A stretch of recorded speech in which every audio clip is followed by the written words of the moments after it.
திருவண்ணாமலையின் அஷ்டலிங்கங்கள். திருவண்ணாமலையை சுற்றிலும் 8 லிங்கங்கள் அமைந்துள்ளன. அஷ்டலிங்கங்களான: 1.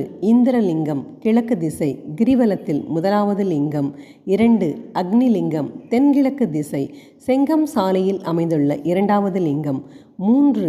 யமலிங்கம் தெற்கு திசை கிரிவல பாதையில் ராஜகோபுரத்தில் இருந்து 3வது கிலோமீட்டர் தூரத்தில் அமைந்துள்ள மூன்றாவது லிங்கம். 4. நிருதிலிங்கம் தென்மேற்கு திசை கிரிவல பாதையில் 4வது லிங்கம் ஆகும். 5.